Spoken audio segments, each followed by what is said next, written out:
ಸ್ವಾಮಿಯ ಅಮಾನುಷ ಹತ್ಯೆಗೆ ಸಂಬಂಧಪಟ್ಟಂತೆ ಸಿಎಂ ಸಿದ್ದರಾಮಯ್ಯ ಅವರು ಕೂಡ ಆಘಾತವನ್ನ ವ್ಯಕ್ತಪಡಿಸಿದ್ದಾರೆ.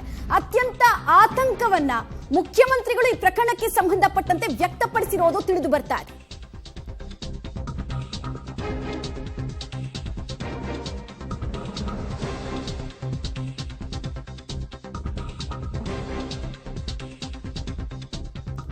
ಪ್ರಕರಣದ ಬಗ್ಗೆ ಯಾರು ತುಟಕ್ ಪಿಟಕ್ ಅನ್ನಬೇಡಿ ಅನ್ನೋ ಇನ್ಸ್ಟ್ರಕ್ಷನ್ ಅನ್ನ ಕೂಡ ತಮ್ಮ ಸಂಪುಟದ ಸಹೋದ್ಯೋಗಿಗಳಿಗೆ ಕೊಟ್ಟಿದ್ದಾರೆ ಮುಖ್ಯಮಂತ್ರಿಗಳು. ಪರ ವಿರೋಧದ ಚರ್ಚೆಗೆ ನಾಂದಿ ಹಾಡೋದು ಬೇಡ, ಯಾರು ಇದ್ರ ಬಗ್ಗೆ ಮಾತಾಡಬೇಡಿ, ಕಾನೂನು ತನ್ನ ಕೆಲಸವನ್ನ ಮಾಡಲಿದೆ ಅಂತ ಹೇಳಿ ಈ ಪ್ರಕರಣದಲ್ಲಿ ಪೊಲೀಸರಿಗೆ ಫ್ರೀ ಹ್ಯಾಂಡ್ ಕೊಡ್ತೀವಿ, ಯಾರ ಇನ್ಫ್ಲೂಯೆನ್ಸ್ ಕೂಡ ಆಗಲ್ಲ, ಯಾರ ಪ್ರಭಾವಕ್ಕೂ ಕೂಡ ಒಳಪಡದಂತಹ ಪ್ರಕರಣ ಇದು ಅನ್ನೋ ಮೆಸೇಜ್ ಅನ್ನ ಕೂಡ ತಮ್ಮ ಸಂಪುಟದ ಸಹೋದ್ಯೋಗಿಗಳಿಗೆ ಮುಖ್ಯಮಂತ್ರಿಗಳು ಕೊಟ್ಟಿರೋದ್ರ ಬಗ್ಗೆ ಮಾಹಿತಿ ಇದೆ. ಆಮೇಲೆ ಅವರು ಪೊಲೀಸರು ನನಗೆ ವಿಡಿಯೋ ಕೂಡ ತೋರಿಸಿದ್ದಾರೆ. ಆ ಗ್ಯಾಂಗ್ ನ ಕ್ರೂರತ್ವ ಎಂಥದ್ದು ಅನ್ನೋದನ್ನ ನೋಡಿ ನನಗೆ ಆಘಾತ ಆಯ್ತು. ಇಷ್ಟು ಅಮಾನುಷವಾಗಿ ಒಬ್ಬ ವ್ಯಕ್ತಿಯನ್ನ ಕೊಲ್ಲೋದಕ್ಕೆ ಸಾಧ್ಯ ಇದೆಯಾ ಅನ್ನೋ ರೀತಿಯಲ್ಲಿ ಆಘಾತವನ್ನ ವ್ಯಕ್ತಪಡಿಸಿದ್ದಾರಂತೆ ಮುಖ್ಯಮಂತ್ರಿ ಸಿದ್ದರಾಮಯ್ಯ ಅನ್ನೋದು ತಿಳಿದು ಬರ್ತಾ ಇದೆ. ಹೀಗಾಗಿ ಇದರಲ್ಲಿ ಯಾರು ಪ್ರಭಾವವನ್ನ ಬೀರೋದಕ್ಕೆ ಟ್ರೈ ಮಾಡಬೇಡಿ, ನನ್ನ ಹತ್ರ ಬರಲೇಬೇಡಿ, ಆಮೇಲೆ ಪರ ವಿರೋಧದ ಚರ್ಚೆಗೆ ನೀವು ಸ್ಟೇಟ್ಮೆಂಟ್ ಗಳನ್ನು ಕೊಡಬೇಡಿ, ಆಗ ಜನಾಭಿಪ್ರಾಯ ಸರ್ಕಾರದ ವಿರುದ್ಧ ಮೂಡ್ದಂಗಾಗ್ಬಿಡುತ್ತೆ, ಅದಕ್ಕೆ ಆಸ್ಪದ ಕೊಡಬೇಡಿ ಅನ್ನೋ ಸೂಚನೆಯನ್ನ ಕೂಡ ಇವತ್ತು ತಮ್ಮ ಸಂಪುಟದ ಸಹೋದ್ಯೋಗಿಗಳಿಗೆ ಸಿಎಂ ಕೊಟ್ಟಿರೋದ್ರ ಬಗ್ಗೆ ಕೂಡ ಮಾಹಿತಿ ಸಿಗ್ತಾ ಇದೆ. ಹಾಗೆ ಇಡೀ ಪ್ರಕರಣ ಸಾಗಿ ಹೋದಂತಹ ವಿಚಾರಕ್ಕೆ ಸಂಬಂಧಪಟ್ಟಂತೆ ಕಳವಳವನ್ನ ಕೂಡ ವ್ಯಕ್ತಪಡಿಸಿದ್ದಾರೆ, ಆತಂಕವನ್ನ ಕೂಡ ವ್ಯಕ್ತಪಡಿಸಿದ್ದಾರೆ. ಯಾವುದೇ ಕಾರಣಕ್ಕೂ ಸರ್ಕಾರದ ವಿರುದ್ಧ ಜನಾಭಿಪ್ರಾಯ ಈ ಪ್ರಕರಣದಲ್ಲಿ ಮೂಡಬಾರದು, ಅದನ್ನು ನೋಡ್ಕೊಳ್ಳಿ ನೀವು, ಅದು ನಿಮ್ಮೆಲ್ಲರ ಜವಾಬ್ದಾರಿ ಅಂತ ಕ್ಯಾಬಿನೆಟ್ ಸಭೆಯಲ್ಲಿ ತಮ್ಮ ಸಂಪುಟದ ಸಹೋದ್ಯೋಗಿಗಳಿಗೆ ಸಿಎಂ ಸಿದ್ದರಾಮಯ್ಯ ಅವರು ಕ್ಲಿಯರ್ ಇನ್ಸ್ಟ್ರಕ್ಷನ್ ಅನ್ನ ಕೊಟ್ಟಿದ್ದಾರೆ. ಈ ಪ್ರಕರಣದಲ್ಲಿ ಕಟ್ರೋಟ್ ಆಗ್ಬೇಕು ನಾನು ಅನ್ನೋದು ಅವರ ಮಾತಿನ ತಾತ್ಪರ್ಯ ಆಗ್ತಾ ಇದೆ. ಇನ್ಫ್ಲೂಯೆನ್ಸ್ ಮಾಡಕ್ ಬರೋದು, ಏನೋ ಅಚಾತುರ್ಯ ಆಗೋಗ್ಬಿಟ್ಟಿದೆ ಅಂತೆಲ್ಲ ಹೇಳೋಕ್ ಹೋಗೋದು, ತಪ್ಪೇನೋ SPP ನ ಚೇಂಜ್ ಮಾಡಿದ್ರೆ ಅಂತ ಸ್ಟೇಟ್ಮೆಂಟ್ ಗಳನ್ನ ಕೊಡಕ್ ಹೋಗ್ಬೇಡಿ. ಅದು ಜನರಲ್ ಒಂದು ಅಭಿಪ್ರಾಯ ಮೂಡಿಸುತ್ತೆ. ಮುಚ್ಚಾಕೋದಕ್ಕೆ, ಹಳ್ಳ ಹಿಡಿಸೋದಕ್ಕೆ ಪ್ರಯತ್ನ ಪಡ್ತಾ ಇದ್ದಾರೆ ಪ್ರಕರಣವನ್ನ, ಸರ್ಕಾರದವರೇ ಸಾಥ್ ಕೊಡ್ತಾ ಇದ್ದಾರೆ ಅಂದ್ರೆ ತುಂಬಾ ಕೆಟ್ಟ ಮೆಸೇಜ್ ಅದು.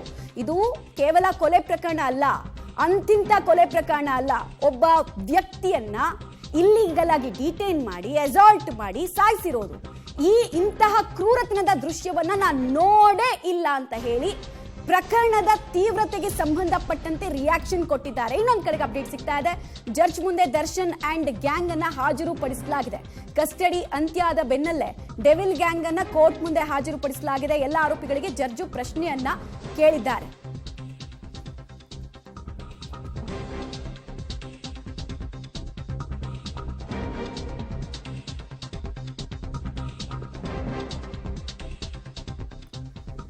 ಬಹಳ ನಿರೀಕ್ಷಿತವಾದಂತಹ ಬೆಳವಣಿಗೆ ಇದು. ಜಡ್ಜ್ ಮುಂದೆ ಈಗಾಗಲೇ ದರ್ಶನ್ ಮತ್ತು ಗ್ಯಾಂಗ್ ಅನ್ನ ಹಾಜರುಪಡಿಸಲಾಗಿದೆ. ಈ ವೇಳೆ ಜಡ್ಜು ಆ ಕಸ್ಟಡಿಯಲ್ಲಿ ಇದ್ದಂತಹ ಆರೋಪಿಗಳಿಗೆ ಕೆಲ ಪ್ರಶ್ನೆಯನ್ನು ಕೇಳಿದ್ದಾರೆ. ಅಂದ್ರೆ ಯಾಕೆ ಈ ಪ್ರಶ್ನೆಗಳನ್ನು ಕೇಳ್ತಾರೆ ಅಂದ್ರೆ ನೋಡಿ, ಬರ್ತಾ ಇದೆ ನೋಡಿ, ಪೊಲೀಸ್ ಕಸ್ಟಡಿಯಲ್ಲಿ ಏನಾದ್ರೂ ತೊಂದರೆ ಆಯ್ತಾ ಅಂತ ಆರೋಪಿಗಳಿಗೆ ಕೇಳಿದ್ದಾರೆ.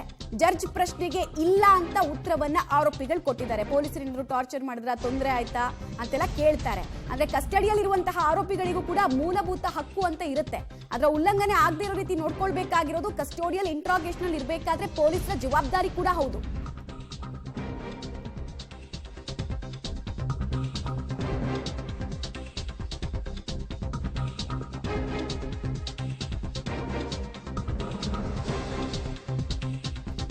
ಓಕೆ, ಈ ವೇಳೆ ಮತ್ತೆ ಕಸ್ಟಡಿಗೆ SPP ಕೇಳಿದ್ದಾರೆ ಆರೋಪಿಗಳನ್ನ ಅನ್ನೋದು ತಿಳಿದು ಬರ್ತಾ ಇದೆ.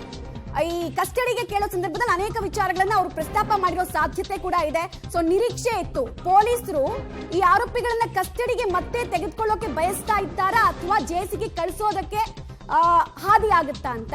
ಬಟ್ ಇಲ್ಲಿ SPP ಅವರು ಒಂದು ಪಾಯಿಂಟ್ ಅನ್ನು ರೈಸ್ ಮಾಡಿದ್ದಾರೆ. ಪ್ರಕರಣದಲ್ಲಿ ಇನ್ನಷ್ಟು ತನಿಖೆಯ ಅಗತ್ಯತೆ ಇರೋದ್ರ ಬಗ್ಗೆ ಹೇಳ್ತಾ ಮತ್ತೆ ಕಸ್ಟಡಿಯಲ್ ಎಕ್ಸ್ಟೆನ್ಷನ್ ಬೇಕು ಅಂತ SPP ಅವರು ಕೋರ್ಟ್ ಗಮನಕ್ಕೆ ತಂದಿದ್ದಾರೆ. ಸೊ ರಿಮಾಂಡ್ ಅಪ್ಲಿಕೇಶನ್ ಅಲ್ಲಿ ಒಂದಷ್ಟು ಸಾಕ್ಷ್ಯಗಳ ಬಗ್ಗೆ ಅವರು ಹೇಳಿರೋ ಸಾಧ್ಯತೆ ಇದೆ. ಲಾಸ್ಟ್ ಟೈಮ್ ನಾವು ನೋಡಿದ್ವಿ, ಎರಡನೇ ಸಲ ಕಸ್ಟಡಿ ಕೇಳಬೇಕಾದ್ರೆ ದರ್ಶನ್ ಸಂಬಂಧಪಟ್ಟಂತೆ, ಅವರ ಭಾಗಿದಾರಿಕೆಗೆ ಸಂಬಂಧಪಟ್ಟಂತೆ ಡೀಟೇಲ್ಸ್ ಸಿಗ್ತಾ ಇದೆ. ದರ್ಶನ್ಗೆ ಕಸ್ಟಡಿಗೆ ನೀಡುವಂತೆ ಮನವಿಯನ್ನ ಮಾಡ್ಕೊಳ್ತಾ ಇದ್ದಾರೆ. ನೋಡಿ, ಈ ಪ್ರಕರಣದಲ್ಲಿ 14 ದಿನಗಳ ಕಾಲ ಒಬ್ಬ ವ್ಯಕ್ತಿಯನ್ನ ಕಸ್ಟಡಿಗೆ ಪಡ್ಕೊಳ್ಳೋದಕ್ಕೆ ಅವಕಾಶ ಇರುತ್ತೆ. ಸೊ ದರ್ಶನನ್ನ ಕಸ್ಟಡಿಗೆ ಕೊಡುವಂತೆ ಮನವಿಯನ್ನ SPP ಮಾಡಿಕೊಂಡಿದ್ದಾರೆ ಅನ್ನೋದರ ಅಪ್ಡೇಟ್ ಲಭ್ಯ ಆಗ್ತಾ ಇದೆ. ಪ್ರಕರಣದಲ್ಲಿ A2 ಆಗಿದ್ದಾರೆ ದರ್ಶನ್.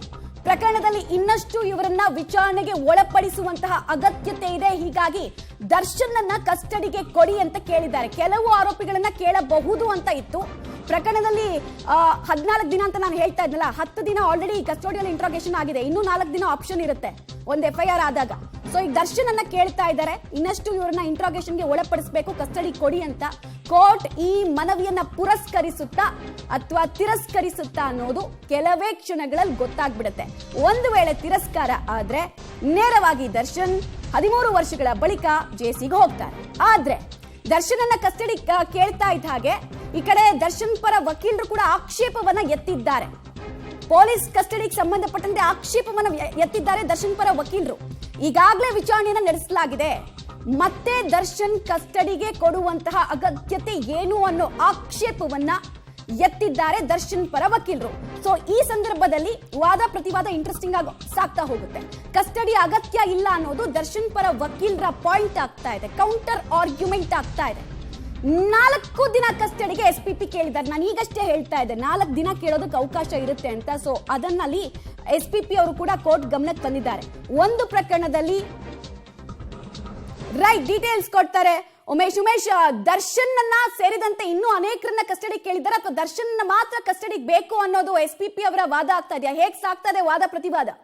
ಮಮತಾ, ಈಗಷ್ಟೇ ಕೋರ್ಟ್ ಮುಂದೆ 13 ಆರೋಪಿಗಳನ್ನು ಕೂಡ ಹಾಜರುಪಡಿಸಿರುವಂಥದ್ದು. SPP ಅವರು ಕೂಡ ಕೋರ್ಟ್ ಹಾಲ್ಗೆ ಆಗಮಿಸಿ ಈಗ ಇರುವಂಥ ಆರೋಪಿಗಳೆಲ್ಲರನ್ನೂ ಕೂಡ ನ್ಯಾಯಾಧೀಶರ ಮುಂದೆ ಹಾಜರುಪಡಿಸಿರುವಂಥದ್ದು. ಮೊದಲಿಗೆ ಬರ್ತಾ ಇರುವಂಥ ಅಪ್ಡೇಟ್ ಪ್ರಕಾರ ನಟ ದರ್ಶನ್, ಪವಿತ್ರ ಗೌಡ ಸೇರಿದಂತೆ ಕೆಲ ಪ್ರಮುಖ ಆರೋಪಿಗಳನ್ನು ಮತ್ತೆ 4 ದಿನಗಳ ಕಾಲ ಕಸ್ಟಡಿಗೆ ಕೊಡಬೇಕು ಅಂತ ಮನವಿ ಮಾಡ್ಕೊತಾ ಇರುವಂಥದ್ದು. ಕಾರಣ ಇಷ್ಟೇ, ಪ್ರಮುಖ ಆರೋಪಿಗಳಾದಂಥ ದರ್ಶನ್ ಮತ್ತು ಪವಿತ್ರ ಗೌಡ ಇದ್ದಾರೆ. ದರ್ಶನ್ ಇನ್ನೂ ಕೂಡ ಮೈಸೂರಿನ ಕೆಲವು ಕಡೆಗಳಲ್ಲೂ ಕೂಡ ಸ್ಥಳ ಮಾಜರು ಪ್ರಕ್ರಿಯೆ ಬಾಕಿ ಇದೆ. ಮತ್ತು ಪವಿತ್ರ ಗೌಡ ಏನಿದ್ದಾರೆ ವಿಚಾರಣೆಗೆ ಸರಿಯಾಗಿ ಸ್ಪಂದಿಸ್ತಾ ಇಲ್ಲ. ಅವರು ಕೆಲವು ಪ್ರಶ್ನೆಗಳಿಗೆ ಮೌನವಾಗಿರುವಂಥದ್ದು, ಮತ್ತೆ ಕ್ರಾಸ್ ಮಾಡೋಕ್ಕೆ ಹೋದರೆ ಅನಾರೋಗ್ಯದ ನೆಪ ಹೇಳ್ತಾ ಇರುವಂಥದ್ದು. ಹಾಗಾಗಿ ಅವರು ಸೇರಿದಂತೆ ಇನ್ನು ಕೆಲವೊಂದು ಆರೋಪಿಗಳು ಇನ್ನು 4 ದಿನಗಳ ಕಾಲ ಅವಕಾಶ ಇರೋ ಕಾರಣಕ್ಕಾಗಿ ಅವರನ್ನು ಮತ್ತೆ ಕಸ್ಟಡಿಗೆ ಬೇಕು ಅಂತ ಮನವಿ ಮಾಡ್ಕೋತಾ ಇರುವಂಥದ್ದು. ಆದರೆ ದರ್ಶನ್ ಪರ ವಕೀಲರು ಕೂಡ ಇದಕ್ಕೆ ಆಕ್ಷೇಪ ವ್ಯಕ್ತಪಡಿಸ್ತಾ ಇರುವಂಥದ್ದು. ಈಗಾಗಲೇ 11 ದಿನಗಳ ಕಾಲ ಪೊಲೀಸ್ ಕಸ್ಟಡಿಗೆ ನೀಡಿದ್ದಾರೆ. ಬಹುತೇಕ ಎಲ್ಲ ಪ್ರಕ್ರಿಯೆ ಕೂಡ ಮುಗಿದಿದೆ.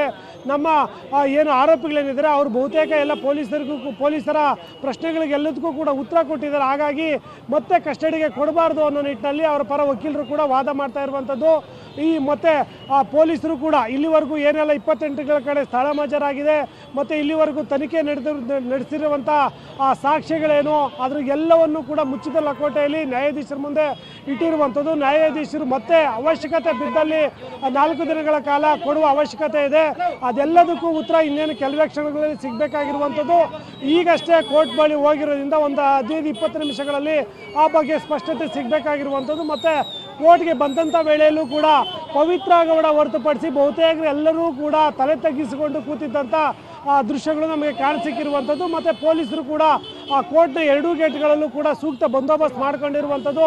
ಅಧಿಕಾರಿಗಳಿಗಾಗಲೇ SPP ಅವರಿಗೆ ಮನವಿ ಮಾಡ್ಕೊಂಡಿರುವಂಥದ್ದು ಅಂದರೆ ಈ ಪ್ರಕರಣದಲ್ಲಿ ಪ್ರಮುಖ ಆರೋಪಿಯಾಗಿರುವಂಥ ಪವಿತ್ರ ಗೌಡ ಮತ್ತು ನಟ ದರ್ಶನ್ ಯಾವ ಕಾರಣಕ್ಕಾಗಿ ಮತ್ತೆ ಕಸ್ಟಡಿಗೆ ಬೇಕು ಅನ್ನೋದು ನಿಟ್ಟಿನಲ್ಲಿ SPPಗೆ ಮನವಿ ಮಾಡಿಕೊಂಡು ಅದರ ಸೂಕ್ತ ದಾಖಲೆಗಳನ್ನೆಲ್ಲ ಕೊಟ್ಟಿದ್ದಾರೆ.